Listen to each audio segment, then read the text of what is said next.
Alors, en l'occasion de cette cérémonie, j'aimerais nous donner lecture d'un passage biblique et je nous prierai pour honorer la parole du Seigneur si l'on peut se tenir debout afin que je nous fasse la lecture solennelle de la parole de Dieu.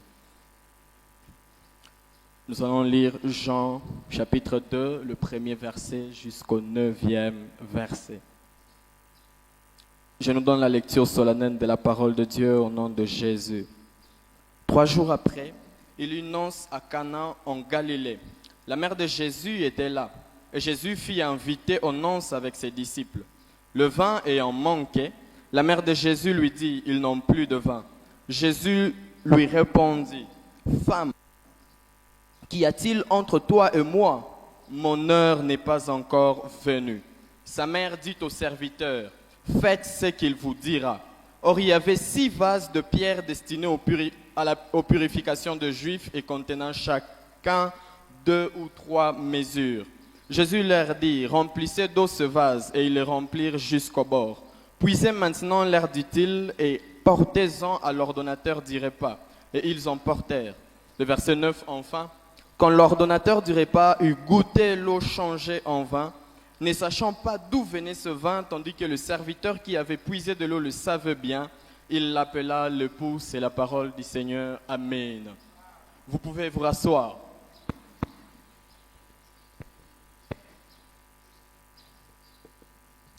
Dans ce texte, il est question d'une histoire que nous connaissons bien pour la plupart. C'est l'histoire de Jésus qui change l'eau en vin. Nous l'avons peut-être entendu quelque part. Est-il aussi possible que l'histoire nous ait été racontée ou que nous l'avons lue personnellement, ou bien que nous nous en sommes déjà servis pour quelque chose ou pour justifier quelque autre chose. Mais ce midi, j'aimerais à ce que nous l'abordions dans le titre évangélique. L'histoire de Jésus qui change l'eau en vin. Il est question de Jésus qui arrive à une fête à laquelle il est invité, et à la suite de cette fête, il n'y a pas de vin.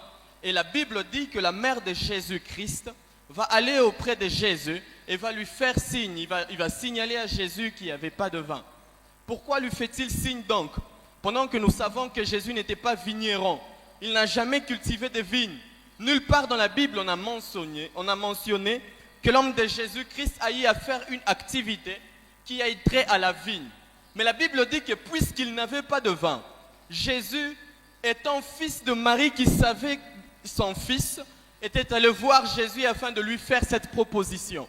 C'est puisque Marie savait de quoi Jésus était capable qu'elle a osé aller se présenter au devant de son fils pour lui parler du vin qui manquait durant la fête. Et la Bible dit que Jésus va changer cette eau en vin. Jésus, avant de changer, va dire une chose à sa mère. Il va lui dire que mon heure n'est pas encore venue. Il va dire à sa mère, femme, qu'y a-t-il entre toi et moi?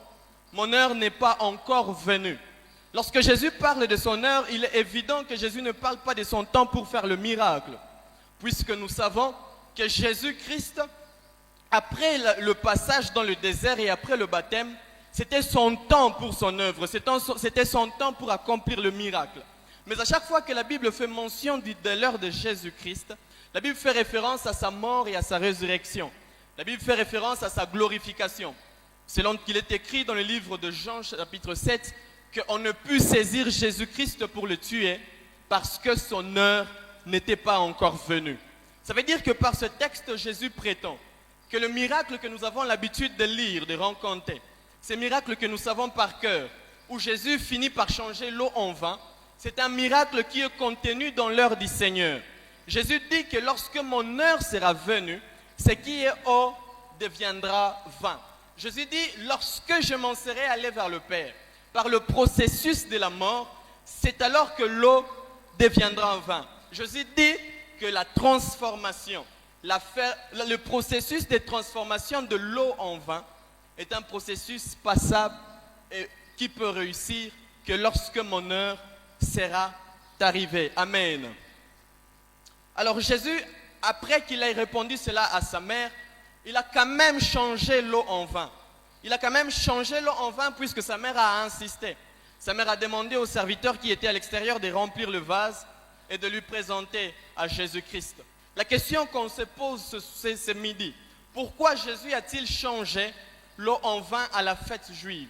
Comment Jésus a-t-il accepté de changer l'eau en vin alors qu'il n'était pas question de son heure? C'est que lorsque vous étudiez la culture juive, lorsqu'on parle de fête juive, dans une fête juive, le vin est toute la matière qui faisait l'essence d'une fête. Ça veut dire qu'il était inconcevable dans une fête juive que l'on manque de vin. Il n'était pas possible, alors qu'on se réunissait pour une fête, venant d'une culture juive, que l'on fasse une fête sans vin. Tandis que l'eau, dans la fête juive, ne servait qu'à la purification. Nous savons tous que dans la culture sémitique, qui est aussi la même culture que la culture musulmane, il existe ce qu'on appelle la purification, un processus de lavage de pieds et de mains avant d'accéder à une cérémonie. Et c'était à ça que servait de l'eau dans une fête. Ça veut dire que lorsqu'on conviait les gens à une fête, lorsqu'on invitait les gens à une cérémonie, l'eau était toujours à l'extérieur et le vin était toujours à l'intérieur. À chaque fois qu'on parlait d'une fête juive, l'eau faisait moins d'importance que le vin. Le vin était le plus important, tandis que l'eau était le moins important. Et c'est alors que Jésus se propose de changer de l'eau en vin. Il est évident que nous sommes en une cérémonie. Et s'il est question d'une cérémonie, c'est dans des circonstances pareilles que Jésus s'est toujours proposé de changer ce qui était eau en vin. Puisque le vin était le plus important dans une fête et que l'eau était le moins important lorsqu'on parle de fête, Jésus a changé le moins important en plus important. C'est ça le miracle que Jésus va faire. Et Jésus est en train de dire que ce miracle est contenu dans mon heure. Ça veut dire lorsque je serai mort, tout ce qui est moins important trouvera de la valeur. Je suis en train de parler à des personnes qui peut-être sont venues à l'université pour qu'à l'issue de leur parcours académique, en fin de compte, ils ajoutent une valeur supérieure à ce qu'ils étaient. Il est possible que lorsque vous vous êtes dit que vous êtes venu étudier, vous êtes venu à l'université, c'était pour avoir une valeur de plus. C'était pour être beaucoup plus utile à la société. C'était pour être apprécié à une valeur supérieure. Mais ma Bible me dit que celui qui donne l'utilité à ceux qui en manquent s'appelle Jésus. Il est possible que ce que vous êtes venu chercher à l'université se trouve entre les mains du Seigneur. Jésus enseigne par ce passage qu'il est celui qui change le moins important en plus important. Jésus nous dit qu'il est celui qui change le moins utile en plus utile. Il est possible que dans votre vie, vous vous jugez moins utile. Vous ne vous êtes pas apprécié à votre juste valeur. Vous avez du mal à vous appréhender par rapport à ce que vous êtes. À chaque fois que vous vous regardez, par rapport à l'ensemble de choses que vous avez eu à faire et que vous avez eu à subir, vous vous estimez toujours à une valeur inférieure. Mais Jésus, lorsqu'il accède à une fête cananéenne et qu'il lui trouve de l'eau qui est censée être moins importante, il change ça en vin qui est le plus important d'une fête. Vrai est-il que peut-être par l'ensemble de choses que vous avez vécues, vous vous estimez ne pas valoir, vous vous estimez ne pas vous valoir autant. Vous vous revoyez à la baisse. Et à chaque fois que Jésus regarde de l'eau, il sait que ça peut en faire un vin. Je connais cet homme de Jésus comme Marie, qui savait bien que Jésus n'était pas vigneron, était capable de changer l'eau en vin. Je connais cet homme qui, lorsqu'il a rencontré l'homme de Pierre, alors que Pierre était un pêcheur de poissons, Pierre qui était censé pêcher le poisson, n'était même pas bon en ce qu'il était censé faire.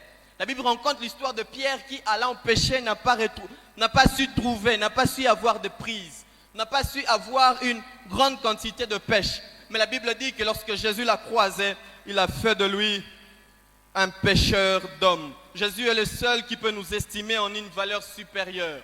Jésus est le seul qui peut nous donner la valeur que nous sommes venus chercher. Ce que nous sommes venus chercher à l'université se trouve entre les mains de Jésus. Lorsqu'on croise la personne de Jésus, alors que la vie nous appelle cadavre comme Lazare, il est celui qui par une seule parole, il peut te faire revenir à la vie. Je connais cette femme, ça s'appelle la femme adultère. La vie l'avait estimée comme celle qui méritait d'être lapidée, alors qu'elle n'avait plus de valeur aux yeux de la société. Sur base de ce qu'elle avait déjà fait, la Bible dit que Jésus l'a dit, va et ne pêche plus. Tu mérites d'être libre. Tu mérites d'avoir la vie. C'est quelle valeur que vous êtes venu chercher à l'université?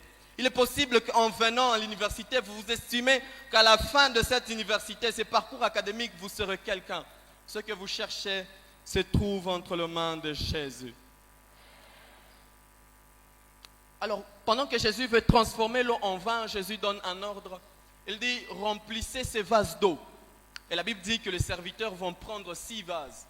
Et après avoir pris 6 vases, ils vont remplir ces vases-là d'eau.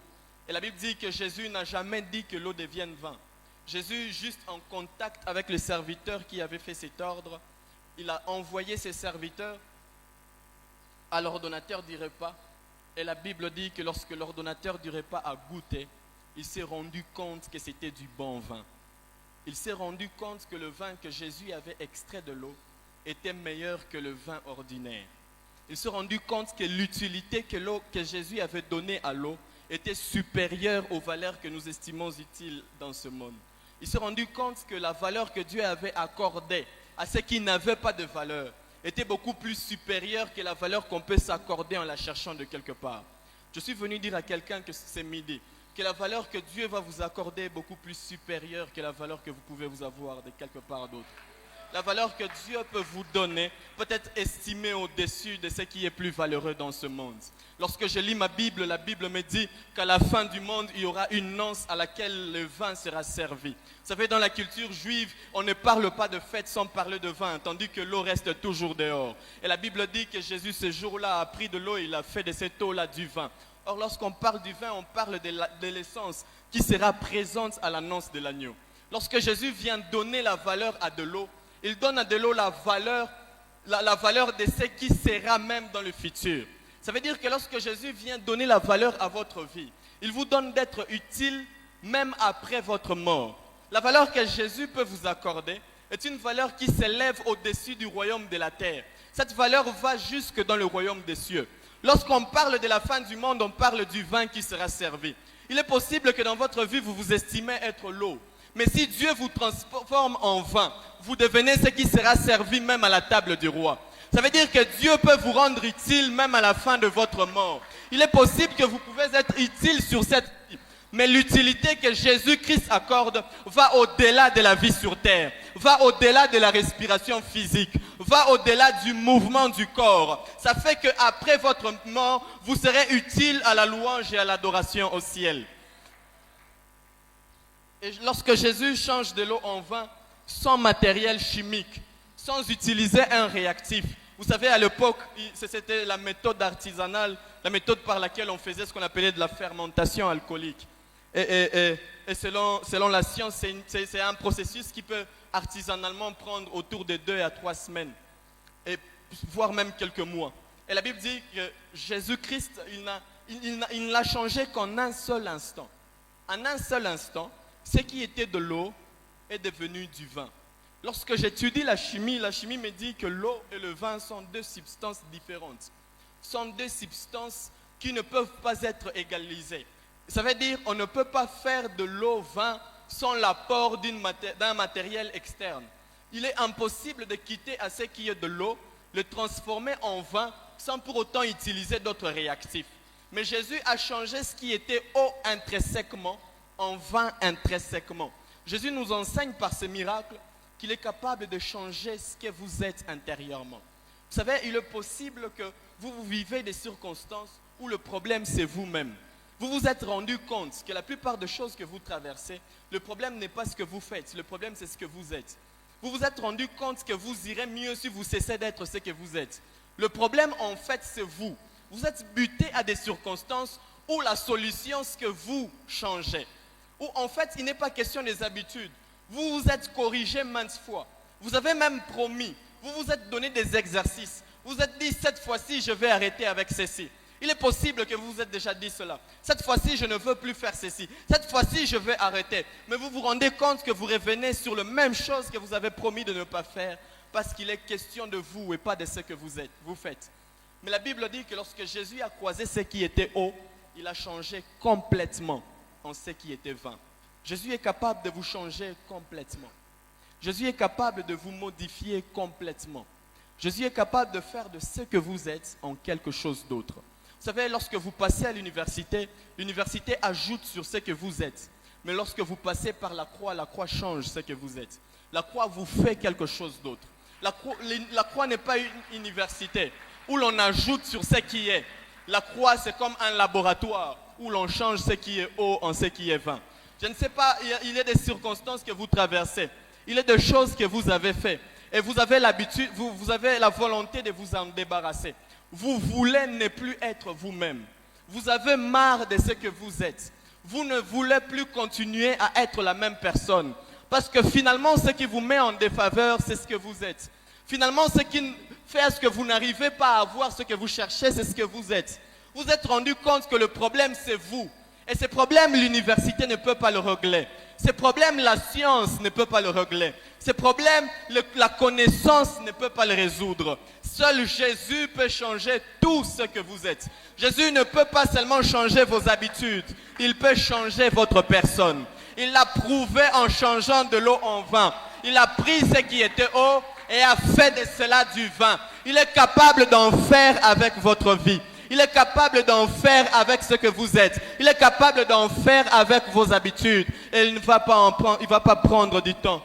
J'ai étudié la psychologie. On m'a dit que pour changer une habitude, il faut un minimum un jour. Mais ma Bible me dit que pour changer sa vie, il suffit de dire oui à Jésus. On n'a pas besoin du temps. On n'a pas besoin du temps. On n'a pas besoin de beaucoup de jours. On n'a pas besoin de beaucoup de Français. Il est juste question de s'abandonner en tant que eau entre les mains de celui qui change de l'eau en vin. Et en un seul instant, on devient quelque chose d'autre. Je ne sais pas s'il y a quelqu'un en ce lieu qui a marre de lui-même. En fait, il a ras-le-bol de lui-même. Il est fatigué de ce qu'il est. Il n'est pas seulement fatigué de la vie, mais il est fatigué de ce qu'il est. Il est fatigué de sa personne. Il aimerait en finir aujourd'hui. Il aimerait finir avec ce qu'il est aujourd'hui. Tu as assez vécu. Tu t'es rendu compte que ça ne t'a pas avantageux. Tu as cherché, tu t'es rendu compte que tu n'as pas trouvé. Parce que c'était toi. Et peut-être ce midi, tu es là, tu aimerais devenir quelque chose d'autre. Tu ne vas pas te voiler la face. Ta volonté, c'est de devenir quelque chose d'autre. Tu ne veux plus être toi-même. Je ne sais pas s'il y a quelqu'un qui a ces désirs-là, en ce lieu. Quelqu'un qui ne veut plus être soi-même. Tu t'es rendu compte que la plupart des choses que tu traverses, tu les traverses parce que c'est toi. Tu veux traverser des choses que tu ne mérites pas. Il est possible. Il est possible de changer. Il est possible de naître de nouveau. Il est possible de passer par la croix et de devenir du vin. Jésus est celui qui accorde l'importance à une vie. J'aimerais que nous inclinons nos têtes dans la prière. Nous allons prier.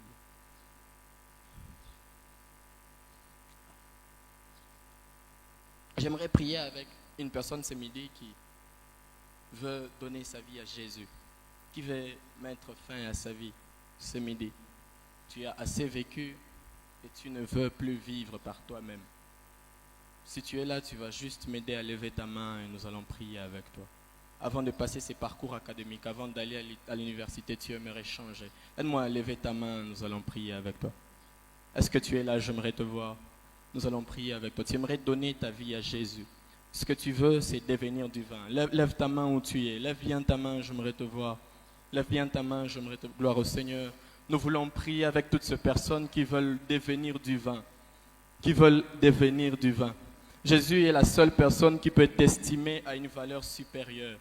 Est-ce que plus que te lever la main, tu peux te tenir debout afin que je vous voie bien pour que nous prions? Gloire au Seigneur. J'aimerais prier avec ces personnes. Tu veux en finir avec toi-même. Tu ne veux pas continuer avec cette même vie parce qu'il est question de toi. Tu aimerais cesser d'être toi. Tu as besoin de devenir quelque chose d'autre. Le problème qui te sont arrivés parce qu'il était toi. C'était toi. C'est à toi que c'est arrivé. Mais tu aimerais devenir quelque chose d'autre. Lève-toi mon frère, lève-toi ma soeur et nous allons prier avec toi. Nous allons passer par cette croix qui a fait de cette eau vin. Si l'eau était devenue du vin, ce jour-là, ta vie peut changer. Si ce jour-là, par une seule parole, ce qui était eau était devenu vin, c'est qu'aujourd'hui, tu peux devenir quelque chose d'autre. Il est question de naître de nouveau. Il est question de passer par l'œuvre de la croix.